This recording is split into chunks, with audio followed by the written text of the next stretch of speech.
मेरे साथ हमारे साथी सुरेंद्र राठी जी और केतन शर्मा जी मौजूद हैं। हरियाणा की राजनीति में इससे पहले शायद किसी पॉलिटिकल पार्टी ने इस तरीके का कोई सघन अभियान चलाया हो। शायद किसी पॉलिटिकल पार्टी ने ही शायद ही इतना ज़बरदस्त पॉलिटिकल कैंपेन किया हो जितना आम आदमी पार्टी आने वाले दिनों में हरियाणा में कैंपेन में अपनी ताकत झोंकने जा रही है। हमने प्रेस कॉन्फ्रेंस करके पिछले सप्ताह ये बताया था कि आम आदमी पार्टी ने पूरी ताकत के साथ हरियाणा विधानसभा चुनाव लड़ने का फैसला किया है। अगले 15 दिनों में आम आदमी पार्टी हरियाणा के अंदर 45 बड़ी रैलियां करने जा रही है। हर 2 विधानसभा पर एक चुनावी रैली हरियाणा के अंदर आम आदमी पार्टी अगले 15 दिनों के अंदर करेगी और हमारी पूरी टॉप लीडरशिप आम आदमी पार्टी के सबसे बड़े नेता हरियाणा में इन चुनावी रैलियों को संबोधित करेंगे, जिसमें पंजाब के मुख्यमंत्री माननीय सरदार भगवंत मान जी, अरविंद केजरीवाल जी की धर्मपत्नी श्रीमती सुनीता केजरीवाल जी,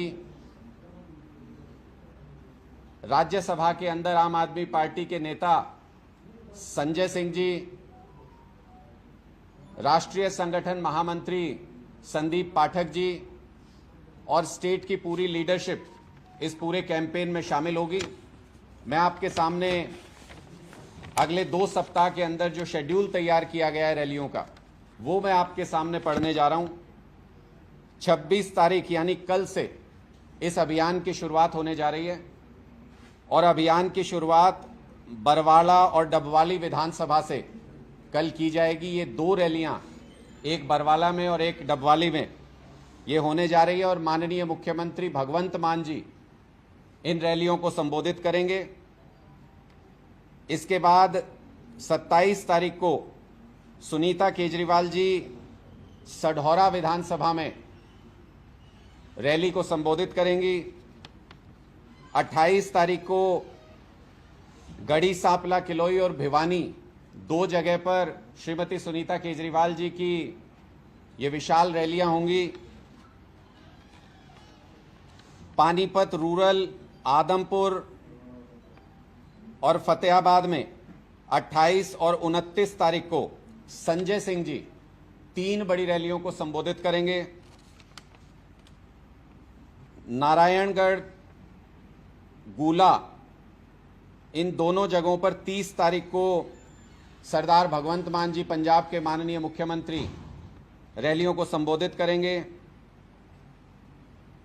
करनाल और जींद में 31 तारीख को श्रीमती सुनीता केजरीवाल जी रैलियों को संबोधित करेंगी।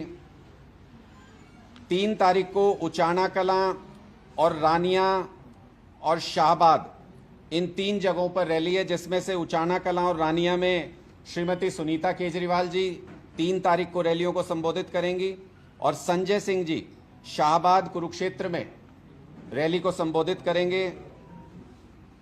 28 तारीख को एक रैली गन्नौर में रखी गई है जिसको संजय सिंह जी संबोधित करेंगे। 4 अगस्त को बल्लभगढ़ और सोहना, इन 2 जगहों पर श्रीमती सुनीता केजरीवाल जी रैलियों को संबोधित करेंगी। 4 तारीख को ही सोनीपत, असंध और पेहवा में सरदार भगवंत मान जी, पंजाब के माननीय मुख्यमंत्री, 3 रैलियों को संबोधित करेंगे और 4 तारीख को ही संजय सिंह जी भिवान, महेंद्रगढ़ और रोहतक में 2 रैलियों को संबोधित करने जा रहे हैं। 7 तारीख को पंजाब के माननीय मुख्यमंत्री भगवंत मान जी दादरी और बहादुरगढ़ में 2 रैलियों को संबोधित करेंगे। 8 तारीख को कालांवाली और हांसी में संजय सिंह जी 2 रैलियों को संबोधित करेंगे। 9 तारीख को यमुनानगर और पुंडरी विधानसभा में संजय सिंह जी 2 रैलियों को संबोधित करेंगे। 10 अगस्त को नारनौल और बेरी में श्रीमती सुनीता केजरीवाल जी रैलियों को संबोधित करेंगी। 11 अगस्त को श्रीमती सुनीता केजरीवाल जी टोहाना और नलवा में रैलियों को संबोधित करेंगी। 11 अगस्त को ही संजय सिंह जी गुड़गांव और हथीन विधानसभा में रैलियों को संबोधित करेंगे। 12 अगस्त को घरौंडा और गोहाना में माननीय मुख्यमंत्री भगवंत मान जी रैलियों को संबोधित करेंगे और 12 तारीख को ही रादौर और अंबाला सिटी में संजय सिंह जी रैलियों को संबोधित करेंगे। इसके अलावा 5-6 रैलियों का शेड्यूल और अभी बन रहा है, तैयार हो रहा है। कुल मिलाकर के अगले 15 दिन में हर 2 विधानसभा पर एक विशाल रैली करके आम आदमी पार्टी पूरे हरियाणा में अपने फुटप्रिंट्स छोड़ेगी। हमारी 5 गारंटियां जो अरविंद केजरीवाल जी ने 5 गारंटियां दी हैं, जिसमें 24 घंटे बिजली, मुफ्त बिजली, जिसमें दूसरी गारंटी है शानदार अस्पतालों की व्यवस्था, इलाज की व्यवस्था हरियाणा के लोगों के लिए। तीसरी गारंटी है शिक्षा का इंतजाम, शानदार स्कूल हरियाणा के हर बच्चे के लिए, शानदार सरकारी स्कूल। चौथी गारंटी हरियाणा की हर महिला को 1000 रुपये महीना की सम्मान राशि। और 5वीं गारंटी 100% रोजगार हरियाणा के युवाओं के लिए, हर युवा के लिए सुनिश्चित करना। ये 5 गारंटियां अरविंद केजरीवाल जी ने हरियाणा के लिए दी हैं। आज से पहले जितनी भी पार्टियों की सरकार रही, वो कोई भी ये मूलभूत जरूरत हरियाणा के लोगों की पूरी नहीं कर पाया। इस संदेश को लेकर के कि एक मौका हरियाणा के लोग अपने बेटे अरविंद केजरीवाल को दें, इस संदेश को लेकर के हमारी सारी टॉप लीडरशिप और हरियाणा के सभी नेता इन रैलियों में जाएंगे, लोगों से बातचीत करेंगे और लोगों के सामने ये तीसरा विकल्प प्रस्तुत करेंगे कि अगर आप एक तरफ कुआं और एक तरफ खाई इस सवाल से परेशान है, हर चुनाव में ये सवाल आपके सामने आता है, तो इस बार कुएं और खाई के बीच से तीसरा रास्ता आम आदमी पार्टी की तरफ आता है। बाहें खोल करके आम आदमी पार्टी का स्वागत कीजिए और आम आदमी पार्टी अरविंद केजरीवाल जी की इन 5 गारंटियों को पूरी ताकत से हरियाणा में पूरा करने की कोशिश करेगी। जो भी इन 5 गारंटियों के रास्ते में आएगा, हरियाणा के लोगों को ये मूलभूत जरूरत की 5 चीजें देने के बीच में आएगा, उनका पूरी तरह से हरियाणा की जनता के साथ मिलके सुपड़ा साफ करेंगे, चाहे वो कोई पार्टी हो, कोई नेता क्यों ना हो। आपके कोई सवाल है तो आप पूछ सकते हैं। तो रैलियों में सिर्फ गारंटी के मुद्दा उठाया जाना है या पिछली सरकारों का कामकाज है, उस पर भी कोई चर्चा? देखिए, निश्चित तौर पर जब हम लोगों से चर्चा करने के लिए जाएंगे तो ये सवाल आज हरियाणा के हर व्यक्ति के मन में है कि आखिर क्यों अलग अलग पार्टियों की सरकार हरियाणा में रहने के बावजूद ये मूलभूत जरूरतें पूरी नहीं हो पाई, हरियाणा के लोगों की उम्मीदें पूरी नहीं हो पाई। कोई भी सरकार हो युवाओं को रोजगार देने के विषय पे काम नहीं कर पाई। कोई भी सरकार रही हो 24 घंटे बिजली देने का काम नहीं कर पाई। कोई भी सरकार स्कूल और अस्पताल शानदार बनाने के ऊपर किसी ने ध्यान नहीं दिया, इसको कभी चुनावी मुद्दा नहीं बनाया। महिलाओं के सम्मान की रक्षा करने से लेकर के उनकी जरूरत को समझ के उनकी सम्मान राशि 1000 रुपए उनको देने का भी आज से पहले किसी पार्टी ने कोई काम नहीं किया। तो हम लोगों के बीच में इन सवालों को लेकर के जाएंगे कि आप पुरानी सरकारों के काम को असेस कीजिए। आपने सबको मौका दिया हरियाणा के अंदर, क्या वो आपकी उम्मीदों पर खरे उतरे? और अगर खरे नहीं उतरे तो हम एक नया विकल्प आपके सामने प्रस्तुत कर रहे हैं। ये 5 गारंटियां तो आम आदमी पार्टी की विचारधारा के मूल में हैं, जिन्हें हम दूसरे प्रदेशों के अंदर लागू करके उस क्रेडिबिलिटी के आधार पर हरियाणा के लोगों का वोट मांग रहे हैं। इसके अलावा भी हरियाणा के किसानों से, महिलाओं से, युवाओं से, स्टूडेंट्स से जुड़े हुए हर एक मुद्दे पर आम आदमी पार्टी बहुत विस्तृत योजनाएं लेकर के आएगी, जो हम लोगों के बीच में जाकर के उनसे चर्चा करेंगे। राणा साहब, आप बिजली मुफ्त देने की बात कर रहे हैं, वहीं विपक्ष ये कह रहा है कि पंजाब में 90% आप कहते हैं कि 90% लोगों के बिजली के बिल जीरो आ रहे हैं। बिजली नहीं देंगे तो बिल तो जीरो ही आएंगे ना, वो ये बात कहते हैं। देखिए, मुझे नहीं पता कि कौन सी हमारी विपक्षी पार्टी या कौन सी पार्टी ऐसा आरोप लगा रही है। अगर बीजेपी ऐसा आरोप लगा रही है तो मैं उनको खुली चुनौती देता हूं। उनके पार्लियामेंट में दिया गया रिप्लाई है, भारतीय जनता पार्टी की इतने प्रदेशों के अंदर सरकार है, ऑन डॉक्यूमेंट भी अगर वो ये दिखा दें कि 24 घंटे बिजली सप्लाई किसी भी प्रदेश में अपने कर पा रहे हैं, तो मैं राजनीति छोड़ दूंगा। उनका लोकसभा में दिया गया जवाब है कि पूरे देश के अंदर सिर्फ एक ही राज्य में 24 घंटे बिजली आती है जहां पे आम आदमी पार्टी का शासन पिछले 9 साल से है, वो है दिल्ली। और पंजाब के अंदर पहली बार ऐसा हुआ है कि किसानों ने यह कहा कि हमको ट्यूबवेल बंद करने पड़े, इतनी लाइट मान साहब ने किसानों को दी है, इंडस्ट्रीज को दी है, और परिवारों के अंदर जो हम घरों में इस्तेमाल करते हैं उस बिजली को भी दिया गया है। 24 घंटे हमारा लक्ष्य है और ये काम अगर कोई कर सकता है तो सिर्फ अरविंद केजरीवाल कर सकता है। हम अपने क्रेडेंशियल्स के साथ लोगों के बीच में जा रहे हैं, भारतीय जनता पार्टी की तरह लफ्फाजी करके लोगों के बीच में नहीं जा रहे। शिक्षा मंत्री का बयान आया सर कि आम आदमी पार्टी की हैसियत से बाहर है चीज, तो इसको लेकर क्या कहेंगे सर? लगातार बयान, मुझे लगता है कि ये बहुत शर्मनाक बयान है। जो आम आदमी इन सरकारों को चुनता है वो उम्मीद करता है कि उनके बच्चों को अच्छी शिक्षा का इंतजाम सरकार करेगी, और सरकार किसी को शिक्षा मंत्री बनाती है तो इस उम्मीद के साथ कि लोगों की उम्मीदों और आकांक्षाओं को ये शिक्षा मंत्री पूरा करेंगी। लेकिन अगर शिक्षा मंत्री ये कहने लगे कि आम आदमी की हैसियत से बाहर है अच्छी शिक्षा, तो मैं उनको ये कहना चाहता हूं कि शायद आपके बस की बात नहीं है आम लोगों को अच्छी शिक्षा देना।